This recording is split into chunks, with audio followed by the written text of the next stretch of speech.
Layer skin hair and laser clinic లో latest టెక్నాలజీతో laser hair removal, anti ageing and hair fall issues కి advance treatments అన్ని ఇక cost గురించి వరి అవ్వాల్సిన అవసరం లేకుండా అందిస్తున్నారు. ఇంకా మీ కాన్ఫిడెన్స్ ని తిరిగి తెచ్చుకోండి. Get your free consultation now. Telugu వారి నంబర్ 1 చాయిస్ తెలుగు మ్యాట్రిమోనీ. దర్యాప్తు చేత కాకపోతే చెప్పండి. సిట్పై హైకోర్టు సీరియస్. వివరాల్లోకి వెళ్ళినట్లయితే ఏదైతే ఈ గ్రూప్ 1 ఎగ్జామ్స్కి సంబంధించి మూల్యాంకనం వాల్యుయేషన్ అనేది హాయ్లాండ్లో చేశారు చూసారా, అది ఎంత దారుణమైన విషయం అంటే చివరికి దీనిపైన ఒక సిట్ని నియమించింది రాష్ట్ర ప్రభుత్వం. దానికి సంబంధించి హైకోర్టు పలు సందర్భాల్లో ఈ యొక్క సిట్ని ఉద్దేశించి మీరు త్వరగా దర్యాప్తు చేపట్టండి, అలాగే ఒక డెడ్ లైన్ కూడా విధించింది. ఏప్రిల్ 30వ తేదీకల్లా కూడా సమగ్రమైన దర్యాప్తు జరిపి సీల్డ్ కవర్లో ఆ నివేదికను సమర్పించమని చెప్పేసి హైకోర్టు చెప్పిన సంగతి మనందరికీ తెలిసిందే. ఇప్పుడు తాజాగా మరొకసారి సిట్ను ఉద్దేశించి చాలా సీరియస్గా వ్యాఖ్యానించింది హైకోర్టు. ఇంతకీ ఏం చెప్పింది ఏంటి అంటే, ఈ మూల్యాంకనం అక్రమాలకు సంబంధించి దర్యాప్తు చేసి ఏప్రిల్ 30వ కల్లా సబ్మిట్ చేయండి అని చెప్పేసి హైకోర్టు చెప్పింది కదా. సో సిట్ తరపున న్యాయవాది పాణి సోమయాజి స్పందిస్తూ, సిట్ పంపిన జవాబు పత్రాలన్నింటినీ పరిశీలించడం తమకు తీవ్ర భారమని హైదరాబాద్లోని central forensic science laboratory CFSL తెలిపిందన్నారు. ఇది గతంలో కూడా ఇదే చెప్పారు. 167 జవాబు పత్రాలను వారి వద్ద ఉంచుకొని 500 పత్రాలను తిప్పి పంపిందని చెప్పారు. దీంతో ఆగ్రహం వ్యక్తం చేసిన ధర్మాసనం దర్యాప్తును సిట్టుకు అప్పగించమని, ఆ బాధ్యతను సక్రమంగా నిర్వహించాల్సిందేనని, దర్యాప్తు చేయడం సాధ్యం కాదని భావిస్తే ఆ విషయాన్ని తనకి చెప్పాలంది. మీ వల్ల కాకపోతే మరో దర్యాప్తు సంస్థకు బాధ్యతను అప్పగిస్తామని స్పష్టం చేసింది. సిట్ అధిపతిని సంప్రదించి ఏ విషయమో కోర్టుకు చెప్పాలని న్యాయవాదికి సూచించింది. స్వల్ప విరామం తర్వాత సిట్ తరపున న్యాయవాది స్పందిస్తూ దర్యాప్తులో ముందుకు వెళతామన్నారు. ఈ వివరాలను పరిగణలోకి తీసుకున్న ధర్మాసనం దర్యాప్తు పూర్తికి నెల సమయం కావాలని రాతపూర్వకంగా కోర్టును గతంలో అభ్యర్థించారని గుర్తు చేస్తూ అందుకు అనుమతిస్తున్నామంటూ విచారణను ఏప్రిల్ 30వ తేదీకి వాయిదా వేసింది. మరి అదే కదా, ఇక్కడ సాధారణంగా కోర్టు ఎప్పుడు కూడా అంత సీరియస్గా వ్యాఖ్యానించదు. ఒక దర్యాప్తు సంస్థ సిట్కి మీకు చేత కాకపోతే చెప్పండి, నేను మరొక దర్యాప్తు సంస్థకు అప్పచెప్తాను అని చెప్పేసి అంటే, ఆ సిట్ తరపున ఎవరైతే న్యాయవాది ఉంటారో ఆయన మరలా బ్రేక్ తీసుకొని చెప్పారనమాట, లేదు మేమే చేస్తాము, ముందుకెళ్తాము దర్యాప్తు చేసి అని చెప్పేసి. అంటే ఏ ఒక్క దర్యాప్తు సంస్థ అయినా మా వల్ల కాదు, మేము చేయలేము అని చెప్పేసి అంటారా? అనరు. ఆ విషయం కోర్టుకు తెలియదా? తెలుసు. కానీ అంత సీరియస్గా ఎందుకు వ్యాఖ్యానించారంటే దానిలో ఉన్న ఆ తీవ్రతను అర్థం చేసుకోవాలి. మరి ఆ సిట్ ఎందుకని ఆ విధంగా జాప్యం చేస్తుంది అని చెప్పేసి ఆ యొక్క ఆవేదన. సో ఈ విధంగా చేశారు. 169 గ్రూప్ 1 పోస్టుల భర్తీకి ఇది 2018లో ఏపీపీఎస్సీ నోటిఫికేషన్ ఇచ్చింది. అసలు జరిగింది ఏంటో మీకు తెలియజేస్తా. ప్రధాన పరీక్ష జవాబు పత్రాల మాన్యువల్ మూల్యాంకనంలో, అంటే చేతితో దిద్దటం మాన్యువల్ కరెక్షను, అక్రమాలు చోటు చేసుకున్నాయన్న కారణంతో పరీక్షను రద్దు చేసి తాజాగా నిర్వహించాలని హైకోర్టు సింగిల్ జడ్జి గతంలో తీర్పిచ్చారు. ఆ తీర్పును సవాలు చేస్తూ ఏపీపీఎస్సీ సహా ఉద్యోగాలు పొందినవారు పొందనివారు వేసిన అప్పీళ్లపై ధర్మాసనం విచారణ జరుపుతున్న విషయం తెలిసింది. అంటే ఇప్పుడు దాని వలన కొంతమందికి జాబులు వచ్చినాయి, కొంతమందికి రాలేదు, రానివారు వచ్చినవారు అలా అనేక రకాలుగా దానిపైన పిటిషన్లు వేశారు.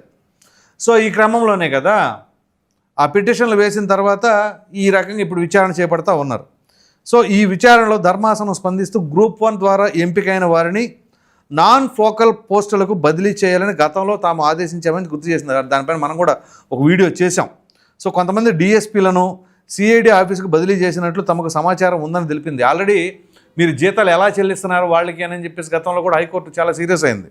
సిఐడి కార్యాలయానికి బదిలీ చేయడం నాన్ ఫోకల్ పోస్టులకు ఎలా అవుతుందని వ్యాఖ్యానించింది. ఇకపై గ్రూప్ 1 జవాబు పత్రాలను ఫోరెన్సిక్ ల్యాబొరేటరీలకు తీసుకురావడం చేసేది ఆ డిఎస్పీలేనని పేర్కొంది. సో ఇక్కడ ప్రధానంగా ఏంటి అంటే ఇది 2018లో వేసిన నోటిఫికేషన్కి ఆ తదుపరి జరిగిన పరిణామాలు, అక్కడ మూల్యాంకనం. అసలు మాన్యువల్ కరెక్షన్ ఏంటండి? ఇంత టెక్నాలజీ ఉండగా ఈ రోజుల్లో కూడా మాన్యువల్ కరెక్షన్స్ చేస్తారా? ఎలా చేస్తారు? అది గ్రూప్ 1 ఎగ్జామ్స్. అందులో మరి పోస్టులు వచ్చిన దాంట్లో అవకతవకలు ఉన్నాయనమ్మా అనుమానం రాదా? ఖచ్చితంగా వస్తుంది. సో ఇప్పటివరకు ఎప్పుడు కూడా ఈ రకంగా ఏపీపీఎస్సీకి సంబంధించిన వ్యవహారం ఈ గ్రూప్ 1 ఎగ్జామ్స్లో ఈ రకమైన పరిస్థితులు ఎప్పుడు కూడా ఎదురుకాల. కానీ మనకి అన్నీ ఈ రాష్ట్ర విభజన తర్వాత జరుగుతున్న పరిణామాలు చూస్తూ ఉంటే ఏ రకంగా చేశారో అర్థం చేసుకోవచ్చు. పైగా ప్రధానంగా ఇక్కడ 2019 నుంచి 24 మధ్యలో చోటు చేసుకున్నటువంటి ఘటనలు చరిత్రలో ఎన్నడూ జరగల. ఈ మూల్యాంకనంగా సంబంధించింది అది కూడా ఎక్కడ చేశారు? అది హాయ్లాండ్లోనా? మంగళగిరి ప్రక్కన ఉన్న హాయ్లాండ్లో ఈ మూల్యాంకనం చేశారు. అది మాన్యువల్ కరెక్షన్. అసలు ఇంకా గట్టిగా మాట్లాడవలసి వస్తే ఆ వాల్యుయేషన్ చేసిన వాళ్ళకు కూడా ఒక సర్టిఫై, ఒక ఎలిజిబిలిటీ అనేది ఉంటుంది. అలాంటి వారు కూడా కాదు అని చెప్పేసి అప్పట్లోనే కథనాలు వచ్చినాయి. సో ఇంత చదువు చదివి ఇంత ప్రిపరేషన్ చేసి ఆ ఎగ్జామ్స్ రాస్తే మరి అందులో కరెక్షన్ చేసే వాళ్ళకి ఆ అర్హత లేకపోతే అసలు మరి ఎవరికి ఏ రకంగా పోస్టులు వచ్చినాయండి? అప్పుడు దాన్ని అసలు ఏపీపీఎస్సీ అంటే ఏ ఎగ్జామ్కైనా సరే ప్రిపరేషన్ అనేది ఎంత ఇదిగా ఉంటుందంటే కోచింగ్ సెంటర్లకు వెళ్ళి 24 గంటల్లో దాదాపుగా 16-17 గంటలు కష్టపడి ఇంకా వాళ్ళకి ఆ ప్రపంచం తప్పితే ఇంకోటి ఉండదు, అంత ప్రిపరేషన్ ఉంటుంది. కరెంట్ అఫైర్స్ కానీ సబ్జెక్ట్ పరంగా కానీ ప్రతి ఒక్క విషయం పైన మొత్తం అవగాహన చేసుకోవడం, అదంతా కూడా వాళ్ళు దాని మీద గ్రిప్ సంపాదించడం. ఎన్ని ఎఫర్ట్స్ పెట్టాలనుకుంటున్నారు? అంత ఎఫర్ట్స్ పెట్టి వాళ్ళు ప్రిపరేషన్ అయ్యి తీరా ఎగ్జామ్స్కి అటెండ్ రాస్తే ఆ వాల్యుయేషన్ చేసేవాళ్ళు చూస్తే ఎవరో అనామకులకి ఇచ్చేసారు అని చెప్పేసి దానిపైన ఆరోపణలు వచ్చినాయి కదా. సో సాధారణంగా ఒక 10th క్లాసు, ఒక ఇంటర్మీడియట్ ఎగ్జామ్స్, పబ్లిక్ ఎగ్జామ్స్ రాసిన వాళ్ళయే వాల్యుయేషన్లో చాలా జాగ్రత్తగా చేయాలి. ఎందుకంటే పిల్లల కెరీర్ అది. మరి అటువంటిది ఆ స్టేజ్ నుంచి వచ్చిన వాళ్ళు చివరికి గ్రూప్ 1 ఎగ్జామ్స్ అంటే అది లైఫ్కి సంబంధించింది, రాష్ట్రానికి సంబంధించింది. ఒక అభ్యర్థులను చూస్తే వాళ్ళ కెరీర్కి సంబంధించిన అంశం, అలాగే వాళ్ళ ఉద్యోగాలు చూస్తే అవి రాష్ట్రానికి సంబంధించి చాలా కీలకమైన హోదాలో ఉండేటటువంటి పోస్టులు అవి. అటువంటి చోట ఈ రకంగా ఇంత నాసి రకంగా వాల్యుయేషన్ చేశారు అని అంటే ఇంతకంటే దారుణం ఎప్పుడైనా ఉంటుందా? మరి ఎందుకు ఈ పరిస్థితులకు తావిచ్చింది? పైగా అసలు అప్పుడు అధికారంలో ఉన్న ప్రభుత్వం పైన కూడా చర్యలు తీసుకోవాలి. అప్పుడు ఎవరెవరన్నా నాట్ ఓన్లీ అధికారులు, ఆ ప్రభుత్వాన్ని నడిపిన వారు, అంటే ఆ రకంగా అధికారులు వ్యవహరిస్తుంటే మరి అప్పుడు ప్రభుత్వం ఏం చేస్తుంది? ప్రభుత్వ పెద్దలు ఏం చేస్తున్నారు? సిఎస్ ఏం చేస్తూ ఉన్నారు? అవన్నీ కూడా లోతుగా దర్యాప్తు చేసి ఎవరి ప్రమేయం ఏంటి, ఒకవేళ అధికారుల వరకే పరిమితమయ్యి వీళ్ళ ఇన్వాల్వ్మెంట్ లేదంటే వీళ్ళకి ఇంకా అక్కడ ఆ పోస్టులో ఉన్నది ఎందుకు? ఉన్నప్పుడు అసలు ఏం జరుగుతుంది అనేది కూడా సూక్ష్మంగా గమనించాలిగా. అంత బాధ్యతారహితంగా ఉన్నందుకు వాళ్ళని ఖచ్చితంగా వాళ్ళపైన కూడా వేటు పడాల్సిందే, చర్యలు తీసుకోవాల్సిందే. అలాగే అక్కడ ప్రజాప్రతినిధులు ఉంటే ఆ ప్రజాప్రతినిధులు కూడా ఏం చేస్తున్నారు? మరి ప్రజలు గెలిపించింది ఎందుకు? అక్కడ ఈ అధికారులపైన ఒక మానిటరింగ్గా ఉంటారనే కదా. వాళ్ళు కూడా చూసే చూడనట్టున్నారా? ఏం చేశారు? లేకపోతే ఇందులో భాగస్థులు అయ్యారా? లేదా అసలు నిమ్మకి నీరెత్తినాడు, అసలు మాకేం సంబంధం లేదు, అప్పుడు వాళ్ళు ఏదో చేసుకున్నారంటే ఇంకా ఆ పోస్టుల్లో ఉన్నవాళ్ళు ఎందుకు? పోస్టులు అంటే ఇన్ ద సెన్స్ అప్పుడు ప్రజాప్రతినిధులుగా వెలగబెట్టిన వాళ్ళు. కాబట్టి ఇది చాలా కుటుంబాలకు సంబంధించిన అంశం, అలాగే రాష్ట్రానికి సంబంధించిన అంశం.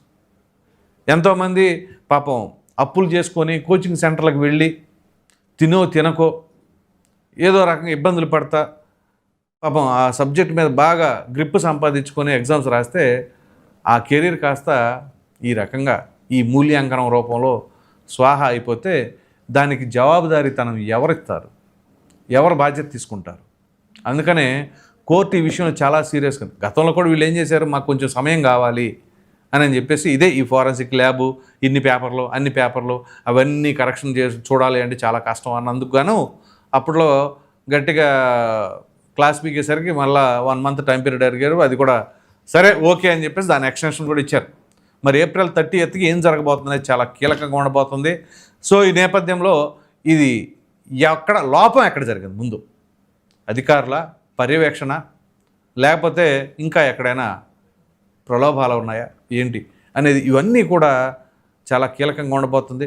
కనీసం ఈ గ్రూప్ 1కి సంబంధించిన మూల్యాంకనం పైన అయినా సరే అసలైన దోషులను పట్టుకోవాలి. ఎట్లాగూ చాలా కేసులు ఉన్నాయి కదా మనం రెగ్యులర్గా మాట్లాడుకునేవి, వాటిల్లో కొంచెం అటు ఇటు అయినా కానీ డిలే అయినా పర్వాలేదు, కానీ ఇవి ఎందుకంటే కెరీర్లకు సంబంధించిన వ్యవహారం, వీటిలో అయినా త్వరితగతిన తేల్చి అసలు దోషులను పట్టుకుంటే దానికంటే ఇంకా కావాల్సింది ఏమీ లేదు. మరి మీరేమనుకుంటున్నారు ఇటువంటి మూల్యాంకనం జరగడం పైన అనే అభిప్రాయాన్ని అయితే కామెంట్లో తప్పకుండా తెలియచేయండి. Thank you.